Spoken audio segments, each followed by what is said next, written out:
Welcome back, everybody. This is your host, Chris Noggle, and I'm happy you're joining us today because this episode is going to be fire and this story is going to be even better. We were talking a little bit behind the scenes, and I can't wait to get into this. So today's guest is Mike Morawski, and Mike Morawski is a 30-plus year real estate investment veteran.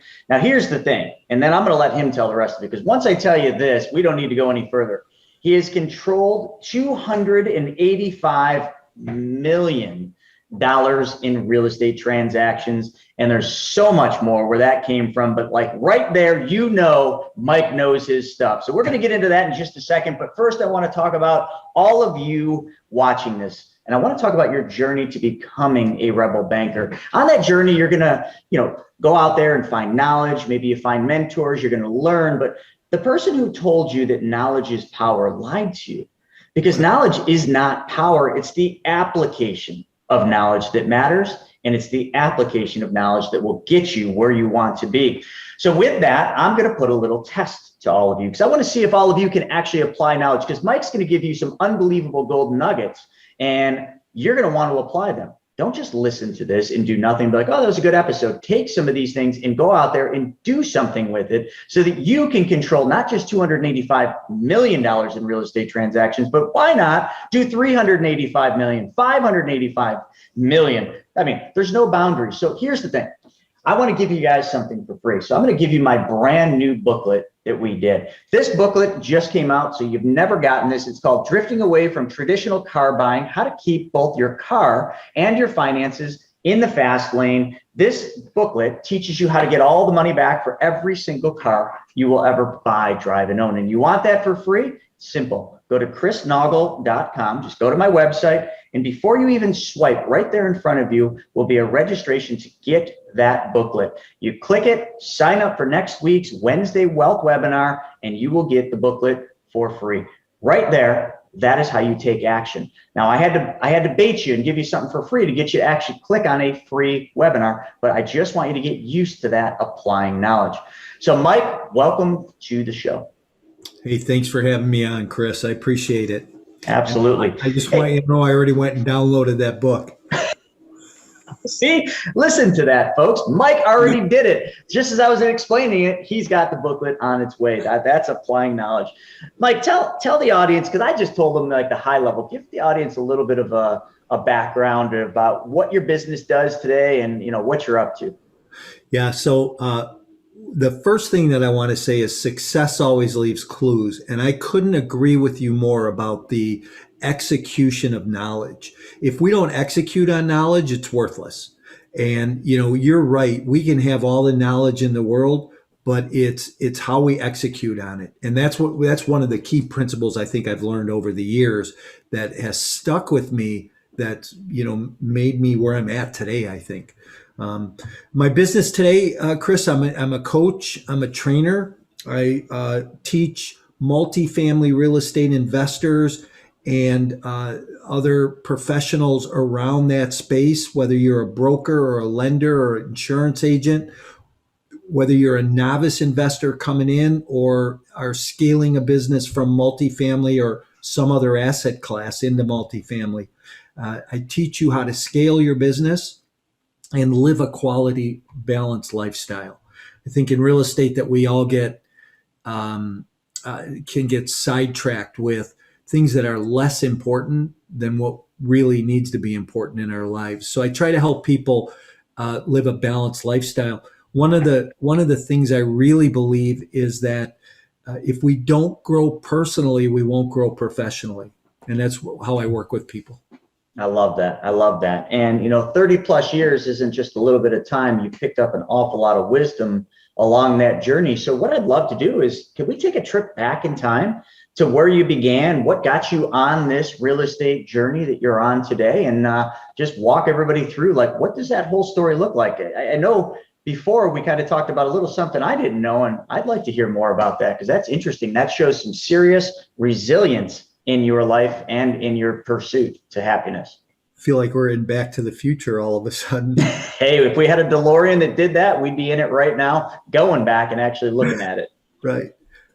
Yeah. So, I've been in real estate for 30 years. probably more than 30 years at this point, but I don't know, we quit counting at some point, right? And I started out as a sales agent. Um, and I had a general contracting business, and I was doing residential remodeling, and woke up one morning and I was just burnt out. I had gotten to a place where I didn't want to do it anymore. I was still banging nails and didn't want to be in the field anymore. So I looked at my wife at the time and I said, "Hey, I'm done." And so we sold the company. I sold the company, took a year off. And during that year, we did a couple of fix and flips. And this is house hacking, long before house hacking was sexy or a buzzword, right? Mike, what year was this? Just to put that into perspective. God, nobody's ever asked that. 80, 88, 89, no, 89, 90. 89, So you were house hacking back when inflation was running rampant and interest rates were double digits. Yeah, absolutely. Absolutely. Smart.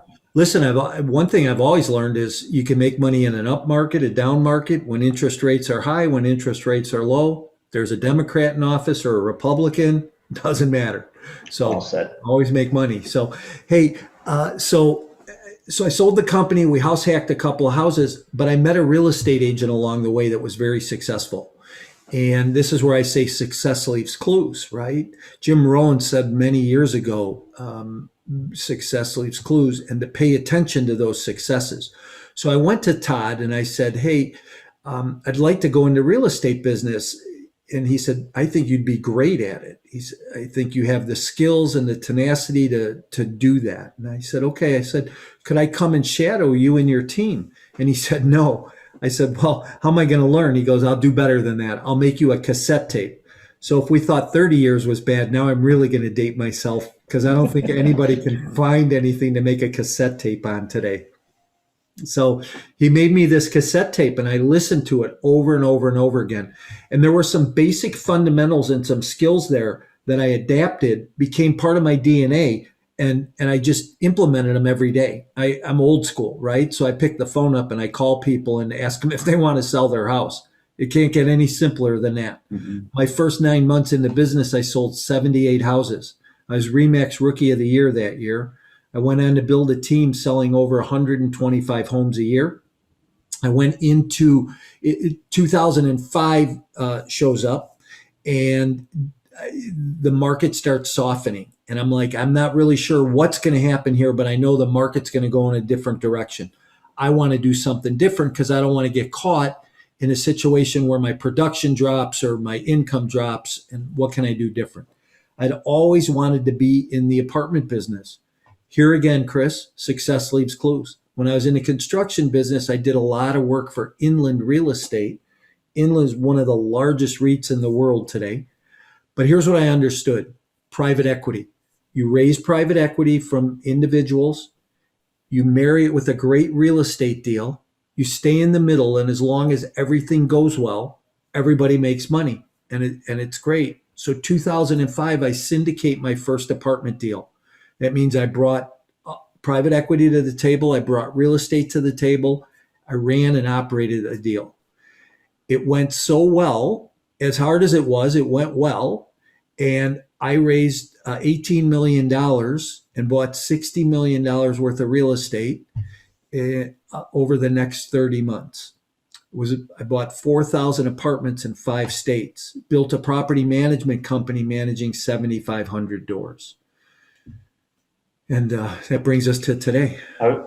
What year was that when you were doing the syndication there? Started in 2005. Okay. So you ran that right up through the Great Recession.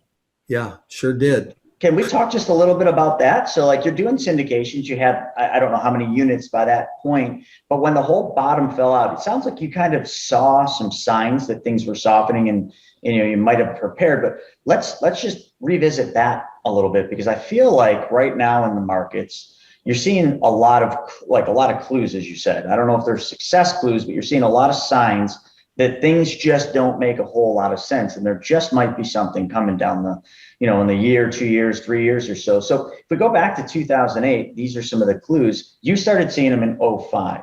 But then when 2008 actually took hold, like what had you done to plan? Did you not plan? And how did that affect you during that period?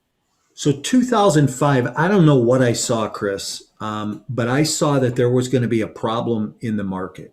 I'm not an economist, but I listen a lot. And I think one of my greatest skills in communication and building relationships is I'm a great listener, and I like to hear what people have to say. So I would listen to these uh, economists talking about the inflation and how high pricing was and the instability in the world as a result of that. And that was 2005. And I knew something was going to happen. And nobody was really predicting anything. But 2008, I'm sitting and having lunch with my CFO. And by this point, we had scaled the business probably somewhere in 3,000 units. I had 100 people working for me. And I'm sitting with my CFO, we're eating lunch, and the news is on, and they're carrying boxes out of Lehman Brothers by the dozens. And I look at him and I go, "We're screwed, aren't we?" He goes, "Yeah, we're in big trouble." And I don't know that we knew the magnitude of that conversation or what was going to happen. So that all happened. Everything imploded on the residential side. And I really started to believe at some level that we'd be safe in the apartment business. 2007, I closed 17 transactions for 2,700 units. I didn't have time to breathe. So I was very unstable as a company and trying to figure out and mitigate through that storm how to stabilize and how to run things differently became very difficult. That's crazy. Yeah, I mean, I think what are your thoughts? I mean, with what I just said, like, what are your thoughts about what might be coming? I mean, do you see any signs? You got any gut feelings right now of what's happening out there and what possibly we might be working ourselves into? What might be coming now, you mean? Yeah, like we're in 2021. We just finished COVID. I mean, the markets are they're wacky. I mean, I'm a old financial advisor, Wall Street guy. So I look at the stock market, and that what you're seeing right now, the only other time frame that you could even peg to look like this is 1926 to 1929. And we know what happened in 1929. The market it came down, it V'd, it blew up, and then it completely crashed. And that's what happened was the Great Depression. I mean, you got very similar signs happening today, but also the weird thing, and this is what I want your perspective on, is in real estate. You've got real estate prices in some parts of the country up 30% over last year's numbers. I mean, that's insanity. Other parts are up 10. I mean, I live in Buffalo, New York, and I always joke around and say, who the heck wants to live here? But prices here are up 10 to almost 15, maybe even 20%. Houses are going over ask $70,000, $80,000 on a $400,000 house. That just doesn't happen here. So a lot of this is a supply and demand thing. There's a lot of demand for housing and there's not enough supply, and COVID didn't help that. But, with all this stuff, I mean, when it seems like it's just going to go to the moon, we always know that there's an end coming, and it's usually sooner than we think. What are your thoughts on that particular, sentiment? Here again, I'm not an economist, but what I've been hearing is that when they decide to release the eviction moratorium and the foreclosure moratorium, that there's about 10 million potential foreclosures sitting in the banks right now, and that there's going to be an onslaught. Here we are at a date they just extended both of those moratoriums again for 30 days.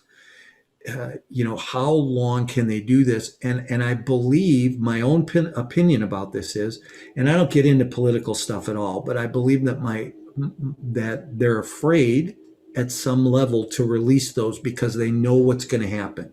And I think there's all kinds of meetings going on behind the scenes right now, people trying to figure out how to weather the pending storm.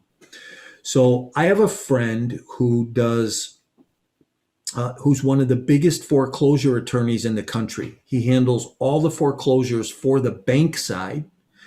And, at his peak was probably doing between 800 and 1,200 a month in foreclosures.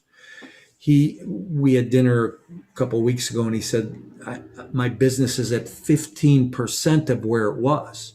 He goes, I believe by the end of August that it'll be back to 70% of where it was. And in another year, it'll be back at 100%, if not better. So this is a guy that's in the trenches who says this.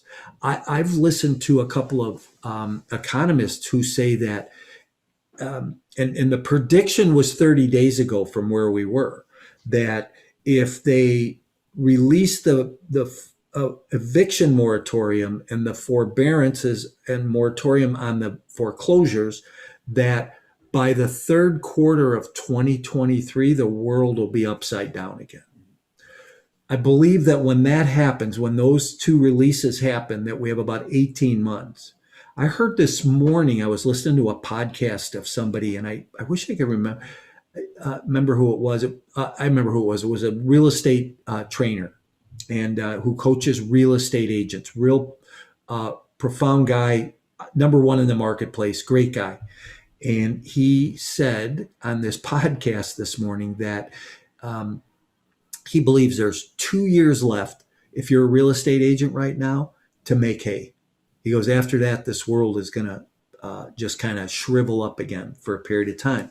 Now, Chris, I see shades, and this is a long answer to your question, right? No, I love it. Keep going.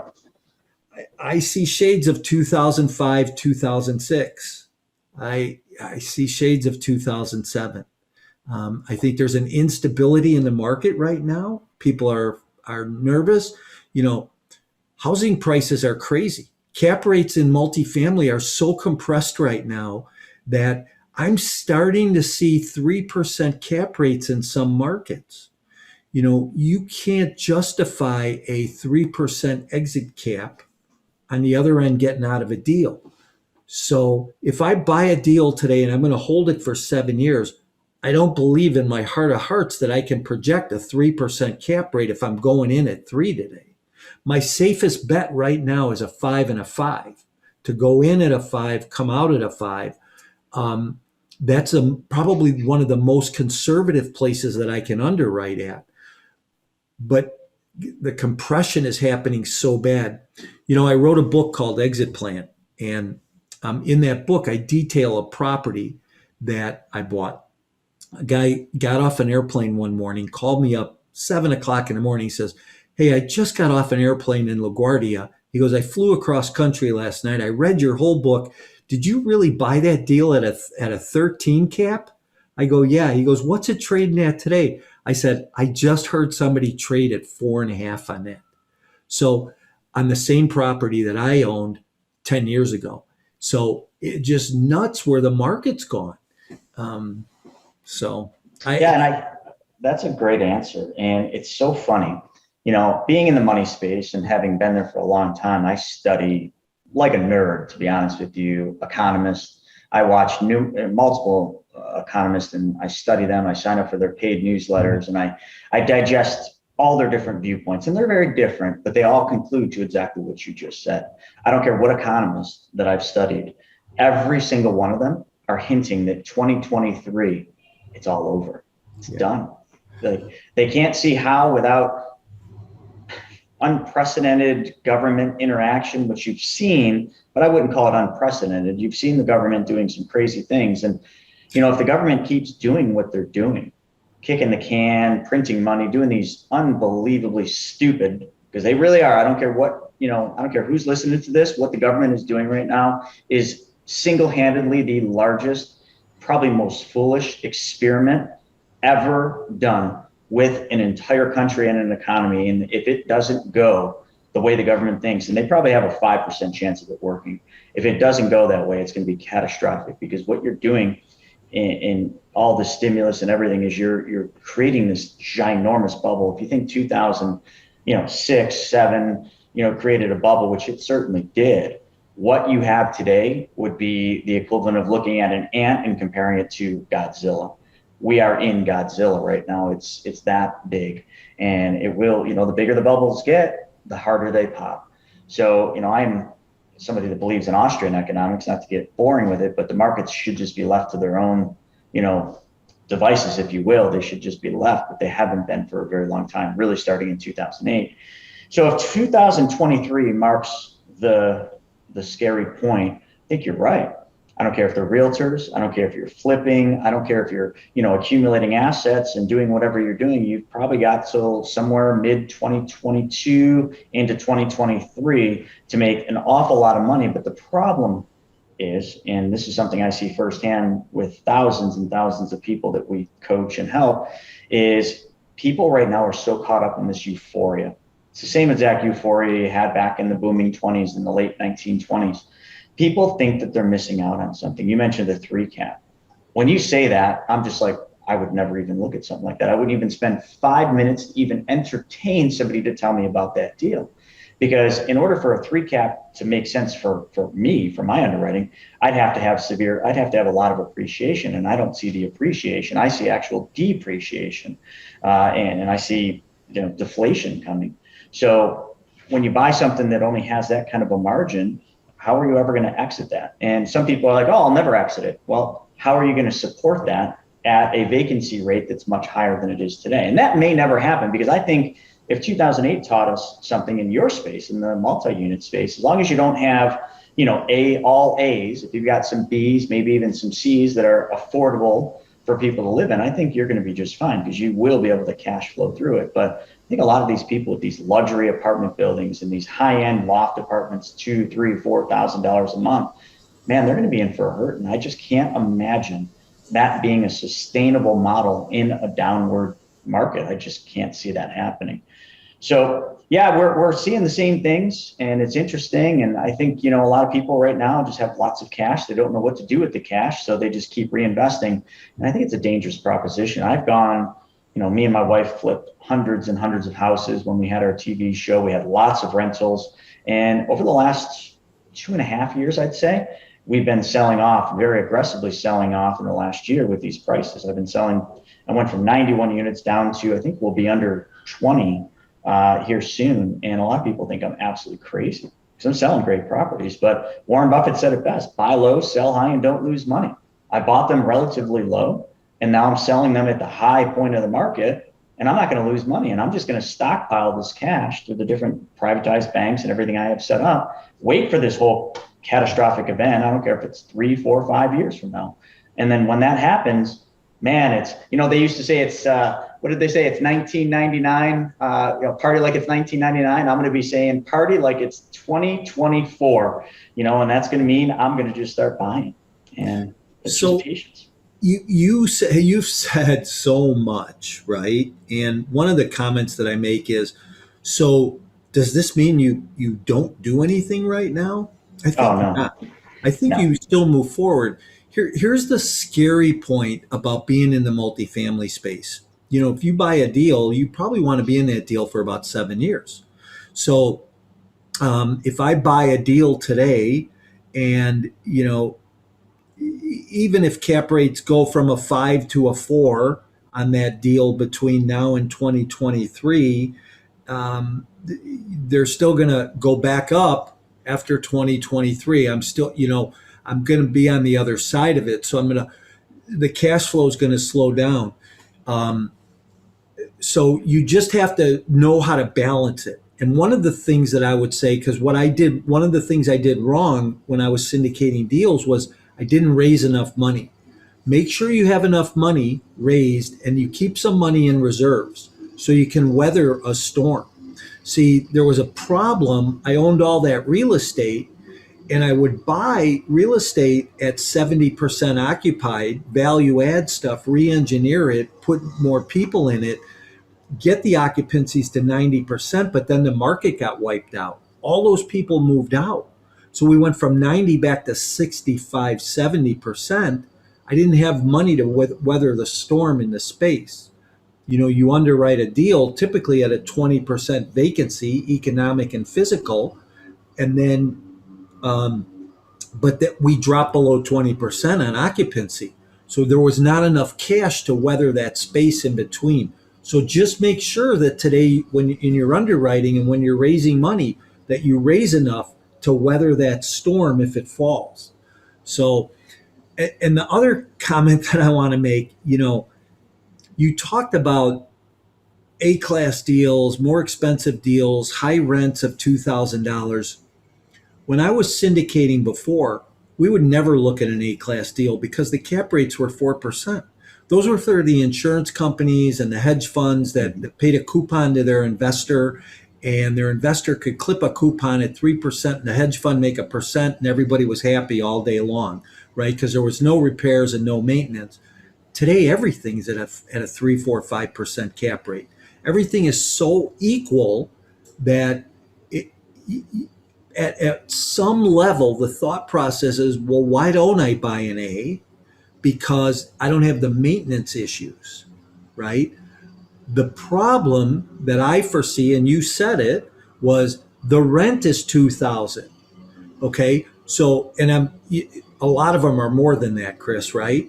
So, but is that guy at 2,000 going to stay there, or is the guy at 1,500 or 1,200 more likely to stay there than the upper guy? So now you have to decide which place to spend your time in. Again, is better quality. So is it, I hope that you get that. I know you do. I hope your listeners do though. So Yeah, it's a really good perspective. If all things are equal right now, and you got the same cap rate on a A class as you do a B class, or even maybe even a C class, and a C class and a B is going to have significantly more maintenance and more problems and tenant calls than an A class. But in a recessionary or maybe even depressionary period, the question comes with the A class: if all things equal, will that tenant be able to maintain that level of rent during that economic downturn?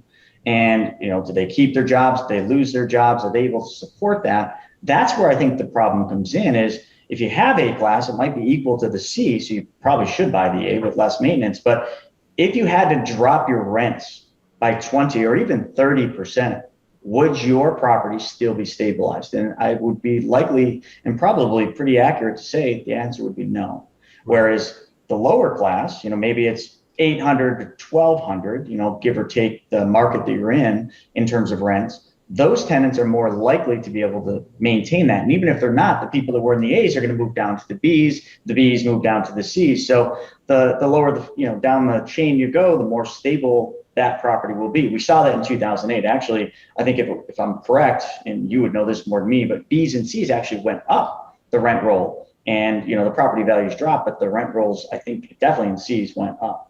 So if we can take something from history and apply it to today, that's pretty valuable. But I think all this stuff is really good. And I think the one thing I always tell people, and I teach a lot, is, if there's a storm coming, we're in Buffalo, New York. We have lakes, we have storms that roll off these lakes all the time. We get dumped on by 3, 4, 5 feet of snow. It's a regular occurrence.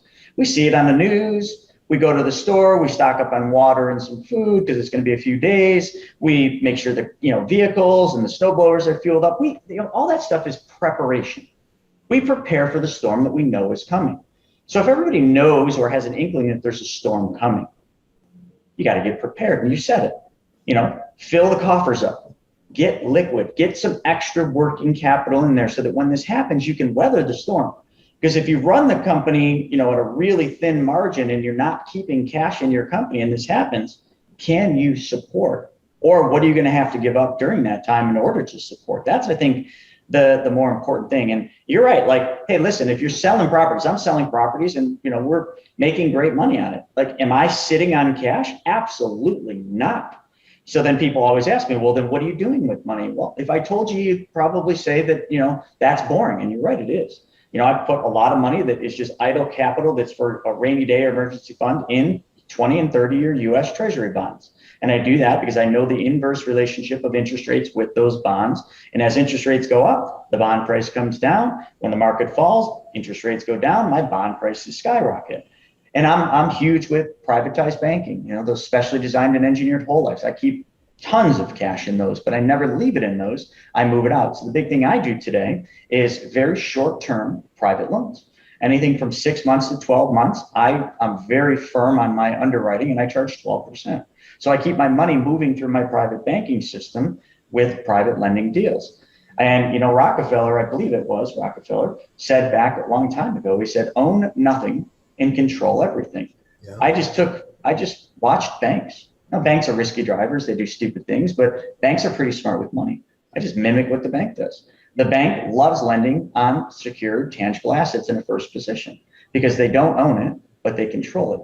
That person doesn't pay, they're in control. So I do the same thing the bank does. And, the longer I do this and the more I study the patterns of the uber wealthy, 10 million plus, I would say, I find that they're all doing the same darn things. And I just copy what they do. I like to say I'm smart, but I'm not that smart. But I look for people like you, Mike, that have the wisdom, that have been doing this for 30 years, have ridden through a couple market cycles. And I listen to what you said and I hold it and I apply that knowledge.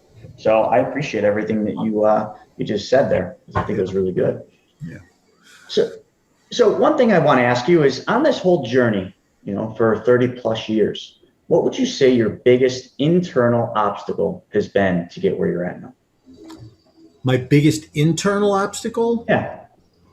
Oh, I think the biggest internal obstacle anybody faces is your self-talk. Is the conversation you have, in that 5-inch space between your ears that you say, "Can I really do this?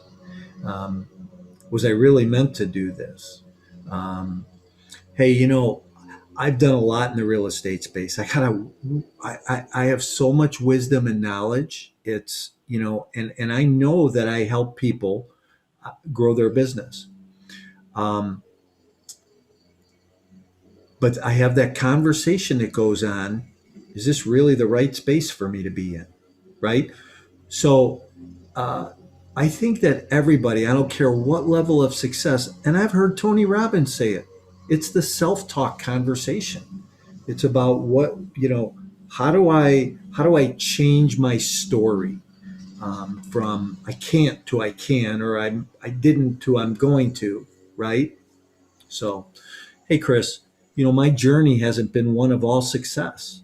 I've had, I got a level of failure, which I don't call failure. I just call it another part of my journey that helped me learn how to do things differently. And I know that piece has got me to where I'm at today. And the conversation about can I really is a lot less than it's ever been because of that journey. That's important to be said. And I think mindset and what you just mentioned there, that self-talk is such an important thing. And I think the other thing too that has made people like yourself and the Tony Robbins and, any successful person that has made it to whatever level they've made it to. And I think any successful person you'll ever meet, when they arrive at their stated goal, they just find the next goal because they never want to hit the arrival syndrome. Because the only way to go when you've reached your goal, and if you think that's it, you've arrived, the only place to go is back down. Right. So every successful person is always climbing to a new level of success. But the reason people are successful and the reason people are not successful comes down to really one thing. The people that are successful create something. They create something, and that something they create solves other people's problems. The people that are not successful, they conform to what other people tell them their life should look like and other people's ideologies of what, think about it, like, in your family and your friends, how many people try to bring you down, tell you, why do you do this? Why can't you be content? Why do you keep pushing and stressing yourself out? Like, why can't you just be normal? And that is conforming. They might think they're trying to protect you, but they're trying to protect you with their journey. And their journey didn't get them where they wanted to be. And even if it did, it's not where you want to be. So don't conform to other people's way of thinking and other people's ideologies. You want to be successful? Create and follow other creators. And I think that's really the single easiest way to sum up the difference between success and failure. And doesn't matter what level of success or failure you're talking about. Zig Ziglar said a long time ago that if you put a bucket of crabs on the dock, one is invariably going to try and get out. And the other ones, just as the one is just getting to the top, are going to pull them back down because they don't want, those people around you don't want you to succeed, right? It's the same way in life. We are only, what I think the quote is, your net worth is equal to your network. So who do you surround yourself with, right? if you don't like where you're at, take a look at the 5 players in your life right now, see where they're at, and is that where you want to be in 5 years, or do you need to upgrade the people that you hang with? I agree. And I agree so much with what you just said about that Zig Ziglar quote, or yeah, it was Zig Ziglar about the Yeah. crabs that pulling them down, that I made a shirt about it that says, I don't know if you guys can see that. If you're not watching this, my shirt says, haters need hugs too. I have found an awful lot of haters in the things that I do, and I felt I should embrace them and give them a hug because they need it. And all those other crabs just need a big old hug too, and let that guy get out, and then they can follow those success clues and follow the first crab out of that bucket to freedom. So this has been great, Mike. Now I know that you've got a ton of wisdom, but how do people tap into that wisdom? How do they follow your success clues? I mean, you coach people, you have a book. How do they get your book, and how do they work with you? Yeah, great. Thanks for asking. So, if anybody wants my book, it's called Exit Plan.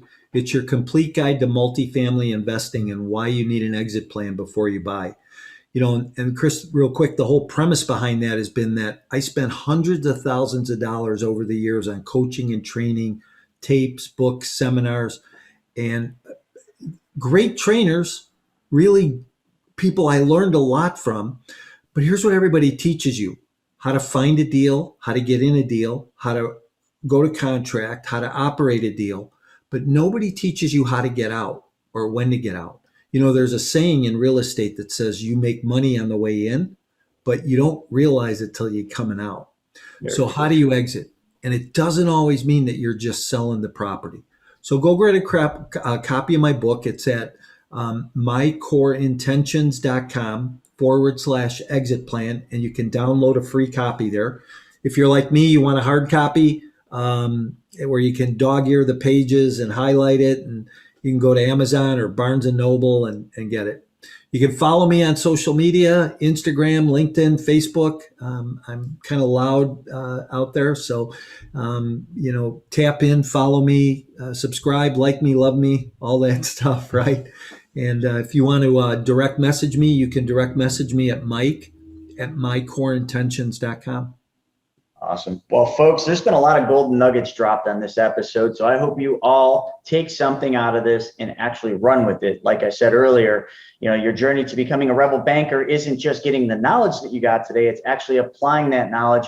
And don't forget, if you're coming in a little later, you forgot, grab a copy of my new booklet, brand new, fresh off the press, Drifting Away from Traditional Car Buying. That booklet will teach you how to get all the money back for all the cars you ever buy, drive, and own with changing just one thing, and it's free. Just go to chrisnoggle.com and grab your free copy by registering for the weekly free webinar. I keep saying free, but I was told a long time ago that one of my mentors said, I'm going to give you the best advice I can, and he said, give your best stuff away for free.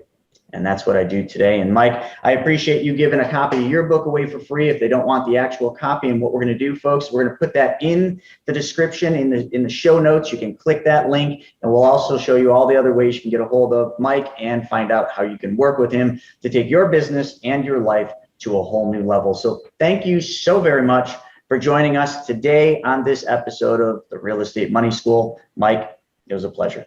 Thanks, Chris. I appreciate it.